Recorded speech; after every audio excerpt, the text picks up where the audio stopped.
Hello friends, welcome to my channel Learning Divine. So today we are going to discuss some important question of chemistry जो कि उन topic में से है जो हमने अपनी प्रीवियस वीडियो में डिस्कस करे थे। तो ये वीडियो बहुत ही ज़्यादा इम्पॉर्टेंट है HPTGT एंड HPTET के लिए स्पेशली और दूसरे कॉम्पिटिटिव एग्ज़ाम के लिए भी इम्पॉर्टेंट है जिसमें केमिस्ट्री एक सब्जेक्ट है। Okay, so let's get started. Before that, if you're new to my channel, then subscribe my channel, and if you like my video, then please like it, share it, comment on it, and click on the bell icon for more updates. So, I hope you all guys are doing well in this pandemic. यहाँ पे जहाँ पे सबके लिए जो है एक tough time है, तो बहुत ज़्यादा इम्पॉर्टेंट है कि आप अपनी स्टडी के साथ कंटिन्यू रहिएगा, क्योंकि जब भी टेस्ट आएंगे तो वो एकदम से आएंगे, तो हमें अपनी तैयारी रखनी ही पड़ेगी। सो फ्रेंड्स, हमारा फर्स्ट क्वेश्चन है, how many sigma and pi bonds are there in molecule of tetracyano ethene. ठीक है, कितने जो है सिग्मा और पाई बॉन्ड्स होते हैं कौन से मॉलिक्यूल में? टेट्रासियानोएथीन में। ठीक है, ये एक मॉलिक्यूल है टेट्रासियानोएथीन। अगर आपको ये ना दिया हो तो आप कैसे लिखेंगे इसको? सबसे पहले टेट्रा का मतलब 4, सियानो मतलब CN साइनाइड, इथीन का मतलब CH2 से है। ठीक है, अब देखो इथीन, सबसे पहले हम लिख देंगे इथीन कैसे लिखते हैं हम। ठीक है, इथीन में क्या आता है? डबल बॉन्ड आता है। अब इसके साथ क्या लगा है? टेट्रासियानो भी लगा है, मतलब 4 बारी CN भी लगा है। ठीक है, तो कार्बन कितने बॉन्ड बनाता है? 4 बॉन्ड्स बनाता है। ठीक है, 2 तो है यहाँ पे लग गए, तो एक यहाँ पे बना सकते हैं, एक यहाँ पे, ये भी एक यहाँ पे बना सकते हैं, एक यहाँ पे। इसके साथ क्या लगा है? साइनाइड लगा। कितने साइनाइड लगे? 4 साइनाइड। साइनाइड को हम कैसे लिख सकते हैं? CN करके लिख सकते हैं, जिसमें से जो है नाइट्रोजन 3 बॉन्ड बनाता है और जो कार्बन है वो कितने बॉन्ड बनाता है? 4 बॉन्ड बनाता है। ठीक है, नाइट्रोजन कितने बॉन्ड बनाता है? 3 बॉन्ड बनाता है और कार्बन 4 बॉन्ड बनाता है। ठीक है, यहाँ पे जो है वो क्या होगा? यहाँ पे जो है हमारा कार्बन होगा ट्रिपल बॉन्ड नाइट्रोजन, क्योंकि नाइट्रोजन जो है वो कितने बॉन्ड बनाता है? 3 बॉन्ड बनाता है और कार्बन 4 बॉन्ड बनाता है। यहाँ पे भी C ट्रिपल बॉन्ड N, यहाँ पे भी C ट्रिपल बॉन्ड N, और यहाँ पे भी C ट्रिपल बॉन्ड N। ठीक है, अब देखो हमें गिनना है कि कितने सिग्मा और कितने जो है वो पाई बॉन्ड है। जैसे कि फ्रेंड्स हमको पता है सिग्मा बॉन्ड जो है वो सिंगल बॉन्ड को बोलते हैं। किसको बोलते हैं? सिंगल बॉन्ड को। तो सबसे पहले हमने देखना है कि सिंगल बॉन्ड कौन कौन से हैं। ठीक है, ये जो है ये एक सिग्मा है। क्या है ये? एक सिग्मा है। ये क्या है? ये एक सिग्मा है, ये दूसरा सिग्मा है, ये तीसरा, ये चौथा। ठीक है, 4 सिग्मा जो है वो सिंगल बॉन्ड के हो गए। अब हमने अपनी प्रीवियस वीडियो में देखा था जो डबल बॉन्ड होते हैं उसमें क्या होता है? एक सिग्मा होता है और एक क्या होता है? पाई होता है। एक क्या होता है? सिग्मा होता है और एक क्या होता है? पाई होता है। ठीक है, और जो ट्रिपल बॉन्ड होता है उसमें क्या होता है? ट्रिपल बॉन्ड में हमेशा एक सिग्मा होता है और कितने पाई होते हैं? 2 पाई होते हैं। एक सिग्मा और 2 पाई। इसमें भी एक सिग्मा होगा और 2 पाई। इस केस में भी एक सिग्मा होगा और 2 पाई, और इस केस में भी एक सिग्मा होगा और 2 पाई होंगे। अब हमको इसको क्या करना है? काउंट करना है कि how many sigma and pi bond are there. So 1 2 3 4 5 6 7 8 9। 9 क्या है? सिग्मा है, और पाई कितने हैं? 1 2 3 4 5 6 7 8 9, और 9 ही क्या है? Pi. 9 sigma and 9 pi bond are there in tetracyanoethene. तो इसका आंसर क्या है? डी ऑप्शन है इसका आंसर। हमारा नेक्स्ट क्वेश्चन है, among the following aromatic compound is, इनमें से कौन सा एरोमेटिक कंपाउंड है? तो एरोमेटिक कंपाउंड क्या होता है? जो कि फर्स्टली एक कॉन्जुगेट सिस्टम में हो एंड सेकेंडली जो क्या करता हो? हक्कल रूल को क्या करता हो? ओबे करता हो। तो इसमें से देखते हैं हम कॉन्जुगेटेड सिस्टम में कौन सा है और कौन सा जो है वो हक्कल रूल को ओबे कर रहा है। तो हमारा जो है वो फर्स्ट ऑप्शन है, इसमें जो क्या है ये कॉन्जुगेटेड सिस्टम में है। तो देखते हैं यहाँ पे डबल बॉन्ड है, सिंगल बॉन्ड है, पॉजिटिव चार्ज है, सिंगल बॉन्ड है। यस, ये क्या है, एक कॉन्जुगेटेड सिस्टम है। हमारा बी ऑप्शन है, सिंगल बॉन्ड है, डबल बॉन्ड है, सिंगल बॉन्ड है, पॉजिटिव चार्ज है, सिंगल बॉन्ड है एंड डबल बॉन्ड है। ये भी क्या है, एक कॉन्जुगेटेड सिस्टम में है। नेक्स्ट ऑप्शन है single bond, double bond, single bond, double bond. ये भी क्या है, एक कॉन्जुगेटेड सिस्टम है। एंड डी ऑप्शन है double bond, single bond, negative charge and single bond. ये भी क्या है, एक कॉन्जुगेटेड सिस्टम है। तो ये सब क्या है, एक कॉन्जुगेटेड सिस्टम में है। सेकेंडली ये क्या है, हकर रूल को ओबे करते हैं कि नहीं करते, तो ये हम देखते हैं। अब क्या है, हकर रूल जो है उसका जो है वो फॉर्मूला क्या होता है, 4n + 2 पाई। क्या होता है, 4n + 2 पाई जो है वो किसके इक्वल होता है, नंबर ऑफ पाई इलेक्ट्रॉन्स के जो है वो इक्वल होता है। यहाँ पे जो है वो नंबर ऑफ पाई इलेक्ट्रॉन्स कितने हैं, 1 2। कितने हैं number of pi electrons, 2 pi electrons are there. और यहाँ पे n की वैल्यू क्या होती है, 0 1 2 एंड सो ऑन। और जो है ये n की वैल्यू ना तो नेगेटिव होगी, ना ही ये जो है वो रैशनल नंबर में होगी। तो ये क्या होगी, ऑलवेज एक पॉजिटिव इंटीजर होगी एंड 0 से स्टार्ट एंड सो ऑन तक होगी, ठीक है, ना ये पॉइंट में या फिर डेसिमल में होगी। अब जो है हम देखते हैं ये इसको ओबे करता है या फिर नहीं करता। यहाँ पे जो है नंबर ऑफ पाई इलेक्ट्रॉन्स कितने हैं, 2। तो क्या है, 4n + 2 will be is equal to 2। 4n, 2 से 2 कैंसल आउट हो गया, इज इक्वल टू 0। n की वैल्यू क्या आ गई, 0। तो ये क्या है, हकर रूल को अवे करता है। हमारा फर्स्ट ऑप्शन ही क्या है, करेक्ट है। ये क्या है, एक एरोमेटिक कंपाउंड है। पर हम देखते हैं कि बाकी ऑप्शन भी क्या है, ओबे करते हैं या फिर नहीं करते। यहाँ पे जो है वो नंबर ऑफ पाई इलेक्ट्रॉन्स कितने हैं, 4 पाई इलेक्ट्रॉन्स हैं। तो क्या होगा, यहाँ पे क्या होगा, नंबर ऑफ पाई इलेक्ट्रॉन्स कितने हैं, 4 पाई इलेक्ट्रॉन्स हैं। तो 4n + 2 will be is equal to कितना होगा, 4 होगा। कितना होगा, 4। ये जो है 4n will be is equal to 2, n will be is equal to 2/4। n की वैल्यू आ गई 1/2। तो ये क्या है, ये एक जो है रैशनल नंबर में है। तो ये क्या है, हकर रूल को ओबे नहीं करता। ये क्या है, हकर रूल को ओबे नहीं करता। हमारा नेक्स्ट ऑप्शन क्या है, इसमें जो है नंबर ऑफ पाई इलेक्ट्रॉन्स कितने हैं, 4। इसमें भी 4 थे, तो इसमें भी n की वैल्यू क्या होगी, 1/2। तो ये क्या करेगा, हकर रूल को ओबे नहीं करेगा। अब how many pi electrons are there, there are 1 2। Negative charge का मतलब है 2 इलेक्ट्रॉन्स, 3 4। 1 2 3 4, 3 4 जो है वो पाई इलेक्ट्रॉन्स आर देयर। ये जो क्या है, लोन पेयर है। जो लोन पेयर जो है वो रेजोनेंस में या फिर डीलोकलाइजेशन में जो है पार्टिसिपेट करते हैं, उनको जो है हम नंबर ऑफ पाई इलेक्ट्रॉन्स में ही काउंट करते हैं हक्कल रूल में, ठीक है। और जो लोन पेयर जो है वो जो रेजोनेंस में पार्टिसिपेट नहीं करते, हम उसको जो है इसमें जो है काउंट नहीं करते। जैसे कि हम एग्जाम्पल लेते हैं, हम जो है इस कंपाउंड के एग्जाम्पल लेते हैं। यहाँ पे नाइट्रोजन है, इसके पास जो है वो 2 लोन पेयर है। इस नाइट्रोजन के पास क्या है, 2 लोन पेयर है। ये कॉन्जुगेटेड सिस्टम में है, हाँ, single double, single lone pair, single double. पर इसमें जो है सिर्फ ये वाले जो लोन पेयर है वो पार्टिसिपेट कर रहे हैं रेजोनेंस में, ठीक है। इन दोनों में से सिर्फ एक ही लोन पेयर है जो रेजोनेंस में जो है वो पार्टिसिपेट कर रहा है, जैसे कि ये, और इसको आगे शिफ्ट आउट कर दे। इनमें से जो एक लोन पेयर है वो रेजोनेंस में पार्टिसिपेट नहीं कर रहा, तो हम इनको काउंट नहीं करेंगे। इसमें नंबर ऑफ पाई इलेक्ट्रॉन्स कितने होंगे, 1 2 3 4 एंड 5 6। इनको हम नहीं लेंगे क्योंकि ये जो है वो रेजोनेंस में पार्टिसिपेट नहीं कर रहे। तो जो भी लोन पेयर रेजोनेंस में पार्टिसिपेट कर रहे हैं, हम सिर्फ और सिर्फ उनको ही लेंगे, दूसरों को नहीं लेंगे। तो यहाँ पे how many pi electrons are there, 1 2 3 4। जब जो है पाई इलेक्ट्रॉन्स 4 हो तो n की वैल्यू क्या आती है, 1/2। तो ये भी क्या है, एक एरोमेटिक कंपाउंड नहीं है। इसका आंसर ए है। हमारा नेक्स्ट क्वेश्चन है, हाइपोकॉन्जुगेशन इज ऑल्सो नोन एज, क्या बोल सकते हैं। ए है बेकर नैथन इफेक्ट, बी है नो बॉन्ड रेजोनेंस, सी है सिग्मा पाई कॉन्जुगेशन, या फोर्थ है all of the above.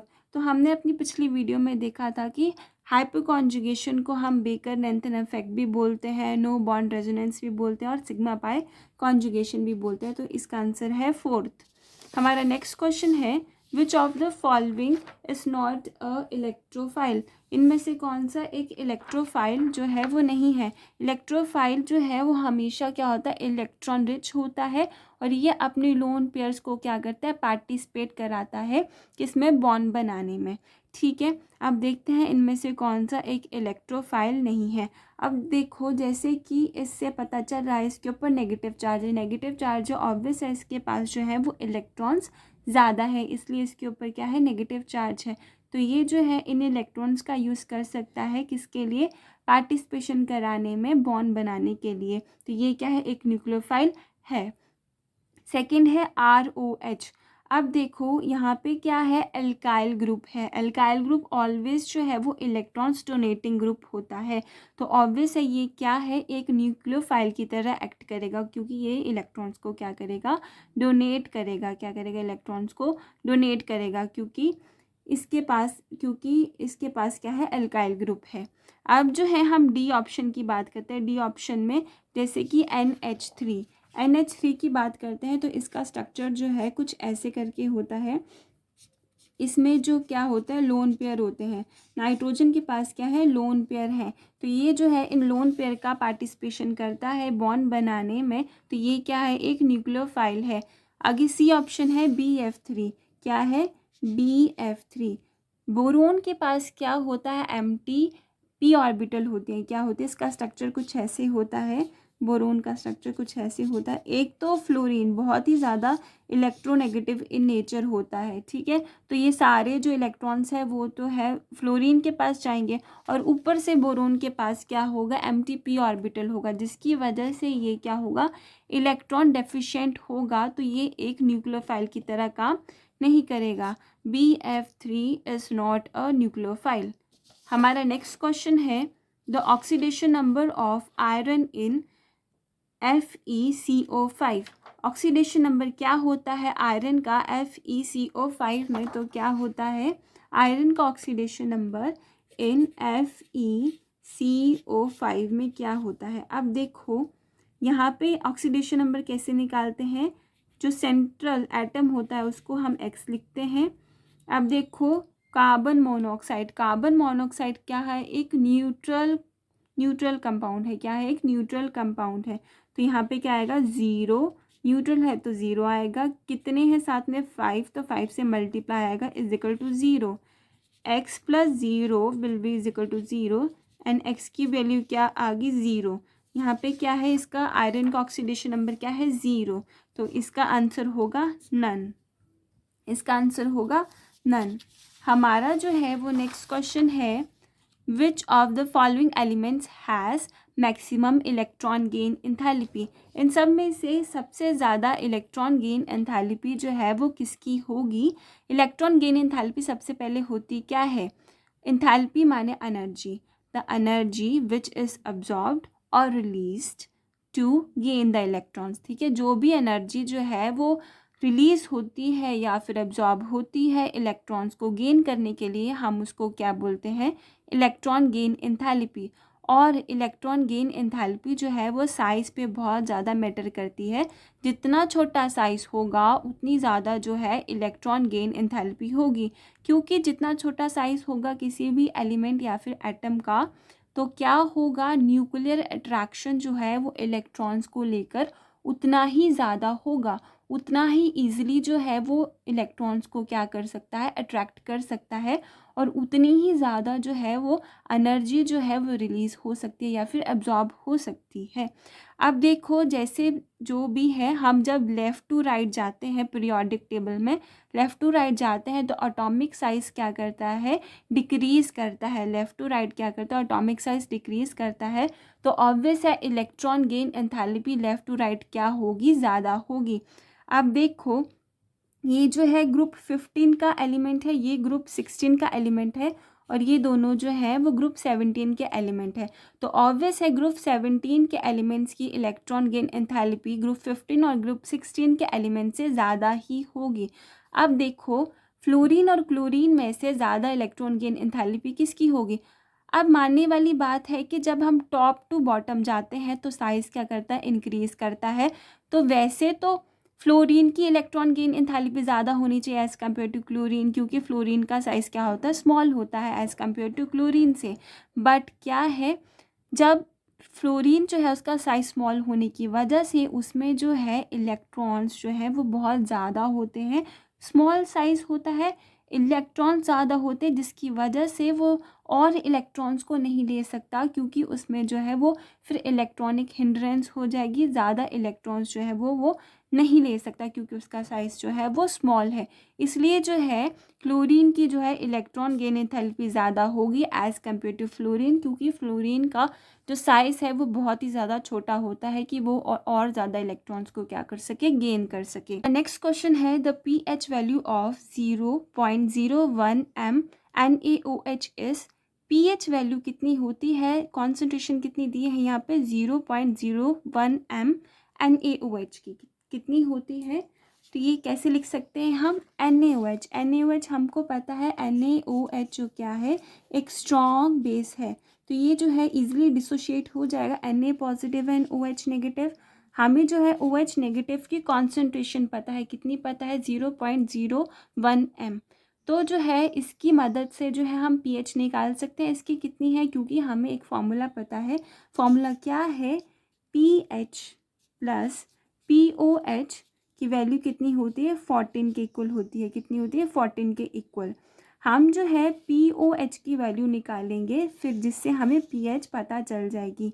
POH की वैल्यू हम जो है हम कैसे निकालेंगे, POH का फॉर्मूला होता है negative log 10 concentration of OH negative, concentration of OH negative minus log 10 कितनी कॉन्सेंट्रेशन है, कितनी है, 0.01, कितनी कॉन्सेंट्रेशन है, 0.01। हम जो है माइनस log 10 को जो है वो 10 रेज टू पावर कितनी लिख सकते हैं, इसको कितना लिख सकते हैं, 10 रेज टू पावर -2। कैसे लिखा, 0.01 को हम 1/100 लिख सकते हैं, एंड 1/100 को हम 10 रेज टू पावर -2 लिख सकते हैं। अब जो क्या है यहाँ पे नेगेटिव साइन जो है वो डोनेट करता है कि log 10 जो है वो अपॉन होगा 10 रेज टू पावर -2 के, किसके, इसके जो है वो अपॉन होगा। अब जो है log 10 ये -2 है, तो जब ये ऊपर जाएगा तो 10 रेज टू पावर 2 हो जाएगा। log 10 into 10 raise to power 2 की वैल्यू क्या होती है, 2, क्या होती है, 2। हमें किसकी वैल्यू पता चल गई, POH की वैल्यू जो है हमें पता चल गई। तो जो है pH plus 2 will be is equal to 14। ये जो है इसकी वैल्यू जब हम पुट करेंगे इसमें तो क्या आएगा, pH plus 2 is equal to 14। तो जो है क्या होगा, pH की जो वैल्यू है वो क्या होगी, 14 minus 2 will be is equal to 12, कितनी होगी, pH निकल गई 12, pH की वैल्यू क्या आ गई। क्वेश्चन है which of the following have higher boiling point, इनमें से जो है वो किसका जो है हायर बॉइलिंग पॉइंट है। तो देखो इनमें से किसका हायर बॉइलिंग पॉइंट है, क्या है, antimony H3, nitrogen H3, arsenic H3 and phosphorus H3। अब इनमें से सबसे ज़्यादा हाईएस्ट बॉइलिंग पॉइंट किसका है। जब हम जो है किसकी बात करते हैं, पी ब्लॉक एलिमेंट्स की बात करते हैं, तो जब हम टॉप टू डाउन जाते हैं तो बॉइलिंग पॉइंट जो होता है हमेशा ज़्यादा होता है एज़ कम्पेयर टू जो है जो टॉप वाले एलिमेंट्स होते हैं उनसे, ठीक है। Boiling point increases top to down, जो है टॉप टू डाउन जो है वो बॉइलिंग पॉइंट जो है इंक्रीज़ करता है। क्यों इंक्रीज़ करता है, वॉन डर वाल फोर्सेस की वजह से। वॉन डर वाल फोर्सेस किसके ऊपर डिपेंड करते हैं, जितना ज़्यादा साइज़ होगा किसी भी एलिमेंट का उतनी ही ज़्यादा उसमें वॉन डर वाल फोर्सेस होती हैं।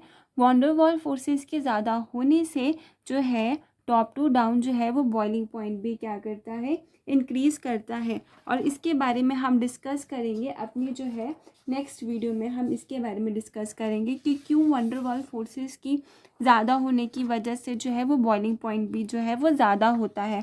अब देखो इसमें से जो है सबसे बड़ा एलिमेंट कौन सा है, सबसे बड़ा एंटीमनी। तो यहाँ पे जो है बॉइलिंग पॉइंट जो है वो किसका ज़्यादा होगा, एंटीमनी का बॉइलिंग पॉइंट जो है वो ज़्यादा होगा एज़ कम्पेयर टू बाकियों से, ठीक है। बट अगर हमको इन हमसे इन्होंने पूछा कि अरेंज करो कैसे, तो सबसे पहले एंटीमनी आएगा, उसके बाद नाइट्रोजन आएगा, उसके बाद आर्सेनिक आएगा, फिर उसके बाद फॉस्फोरस आएगा। अब सोचो नाइट्रोजन तो इन दोनों से छोटा होता है, पर फिर भी इसका बॉइलिंग पॉइंट ज़्यादा क्यों होता है इन दोनों से? जस्ट बिकॉज इसके पास जो हाइड्रोजन बॉन्डिंग होती है वो बहुत ही ज़्यादा स्ट्रॉन्ग होती है, वो इन दोनों की वॉन डर वाल फोर्सेस से बहुत ही ज़्यादा स्ट्रॉन्ग होती है। दैट्स वाई इसका बॉइलिंग पॉइंट ज़्यादा होगा एज कम्पेयर टू आर्सेनिक और फॉस्फोरस से। But among all of these antimony have the highest boiling point. Our next question is, which of the following alkali metal chloride is expected to have highest melting point? इनमें से सबसे ज़्यादा melting point किसका होगा? जब हम P block elements की बात करते हैं तो top to down boiling point और मेल्टिंग पॉइंट जो है वो क्या करते हैं, इंक्रीज़ करते हैं। पर जब हम एस ब्लॉक एलिमेंट्स की बात करते हैं तो टॉप टू डाउन जो बॉइलिंग और मेल्टिंग पॉइंट होते हैं वो डिक्रीज़ करते हैं। क्यों डिक्रीज़ करते हैं? क्योंकि जब टॉप टू डाउन जाते हैं तो इनका मेटेलिक कैरेक्टर भी जो है वो साइज़ के इंक्रीज़ होने के साथ साथ क्या करता है, डिक्रीज़ करता है। तो इनमें से लीडियम सबसे छोटा है, इसका मेटेलिक कैरेक्टर क्या होगा, सबसे ज़्यादा होगा। तो इसलिए जो है इस एल्कलाई मेटल क्लोराइड का जो मेल्टिंग पॉइंट है वो सबसे ज़्यादा होगा as compare to all of these. अब हमारा नेक्स्ट क्वेश्चन है, which of the following is strongest acid? इनमें से कौन सा सबसे ज़्यादा स्ट्रॉन्गेस्ट एसिड है? तो जो स्ट्रॉन्गेस्ट एसिड जो है वो किसके ऊपर डिपेंड करता है? स्ट्रॉन्गेस्ट एसिड वही होता है जो क्या करता है, H पॉजिटिव आयन को बहुत ही ज़्यादा जल्दी डिसोशिएट करे। जो कंपाउंड H पॉजिटिव आयन्स को जितनी ज़्यादा जल्दी डिसोशिएट करेगा वो उतना ज़्यादा क्या होगा, स्ट्रॉन्ग एसिड होगा। क्या होगा, स्ट्रॉन्ग एसिड होगा। और इसका एक ट्रिक भी है जानने का, इन सब कंपाउंड में से जिसकी ऑक्सीडेशन नंबर सबसे ज़्यादा होगा वो स्ट्रॉन्गेस्ट एसिड होगा। ऐसा क्यों होगा? जब ऑक्सीडेशन नंबर ज़्यादा होगा, जितना ज़्यादा ऑक्सीडेशन नंबर होता है उतना ज़्यादा वो कंपाउंड क्या होता है, इलेक्ट्रोनेगेटिव होता है। इलेक्ट्रोनेगेटिव होगा तो इसका मतलब ज़्यादा से ज़्यादा इलेक्ट्रॉन्स वो अपनी तरफ खींचेगा। ज़्यादा से ज़्यादा इलेक्ट्रॉन्स अपनी तरफ खींचेगा तो ज़्यादा इजी होगा H पॉजिटिव आयन को डिसोशिएट करना, उतना ही ज़्यादा इजी होगा H पॉजिटिव आयन को डिसोशिएट करना। दैट इज़ वाई जितना ज़्यादा ऑक्सीडेशन नंबर होगा उतना ही ज़्यादा क्या होता है, स्ट्रॉन्ग एसिड होता है। चलो हम देखते हैं इनमें से सबसे ज़्यादा ऑक्सीडेशन नंबर किसका है। हम जो है सबसे पहले इस कंपाउंड की बात करते हैं, ClO2OH। इसमें सेंट्रल एटम क्या है, क्लोरीन, प्लस ऑक्सीजन पे कितना चार्ज होता है, -2। यहाँ पे ऑक्सीजन की कितने एटम है, 2, प्लस OH जो है उसके ऊपर कितना चार्ज होता है, -1। और यहाँ पे OH के कितने एटम है, 1 = 0। X -4 -1 = 0। यहाँ पे X -5 = 0। X की वैल्यू क्या आ गई, 5 आ गई। तो इसका ऑक्सीडेशन नंबर क्या है, 5 है। इसका ऑक्सीडेशन नंबर 5 है। हम जो है नेक्स्ट कंपाउंड की बात करते हैं। नेक्स्ट कंपाउंड क्या है, ClO3OH। नेक्स्ट कंपाउंड क्या है, ClO3OH। इसमें सेंट्रल एटम क्या है, क्लोरीन। ऑक्सीजन के ऊपर कितना चार्ज होता है, -2। कितने एटम है, 3 एटम है। अब जो है हाइड्रोक्साइड जो एलिमेंट है उसके ऊपर जो है कितना चार्ज होता है, -1। कितना होता है, -1 = 0। X -6 -1 = 0। X -7 = 0। यहाँ पे X की वैल्यू क्या आ गई, +7 आ गई। तो इसका ऑक्सीडेशन नंबर क्या है, +7। अब जो है अगला कंपाउंड के बारे में बात करते हैं, SOOH2। यहाँ पे जो है वो सेंट्रल एटम कौन सा, सल्फर, प्लस ऑक्सीजन के ऊपर चार्ज होता है -2, प्लस इसके ऊपर चार्ज होता है -1। कितने एटम है, 2 = 0। X -2 = 0। X -4 = 0 एंड X की वैल्यू क्या आ गई, +4। तो इसका ऑक्सीडेशन नंबर कितना है, +4। अब हम नेक्स्ट कंपाउंड की बात करते हैं जो कि क्या है, SO2 OH2। यहाँ पे सेंट्रल एटम कौन सा है, सल्फर, प्लस क्या आएगा -2 multiply by 2 plus -1 multiply by 2। ये कैसे आया, ये जो है मैंने पहले भी डिस्कस करा है कि ये कैसे आया, ठीक है।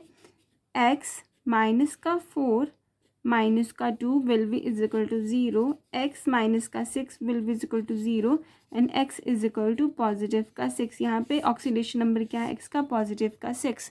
अब देखो इन सब कंपाउंड में से सबसे ज़्यादा ऑक्सीडेशन नंबर किसका है, इस वाले कंपाउंड का है। तो इसका ऑक्सीडेशन नंबर सबसे ज़्यादा है जो कि +7 है। तो ये कंपाउंड उतना ही ज़्यादा क्या होगा, इलेक्ट्रोनेगेटिव होगा। इलेक्ट्रोनेगेटिव होगा तो वो क्या करेगा, इस वाले हाइड्रोजन के जो है इलेक्ट्रॉन्स भी ज़्यादा इजीली ले लेगा और ये वाला हाइड्रोजन जो है वो ज़्यादा इजीली डिसोशिएट हो जाएगा एज़ कम्पेयर टू बाकी हाइड्रोजन से। तो इसका जो है क्या होगा, ये जो है इसकी एसिडिक स्ट्रेंथ जो है वो सबसे ज़्यादा होगी अमंग ऑल द कंपाउंड से। ओके फ्रेंड्स, आज के लिए सिर्फ इतना ही। आई होप आपको वीडियो अच्छा लगा होगा and if you have any type of query related to these questions please comment below. Thank you.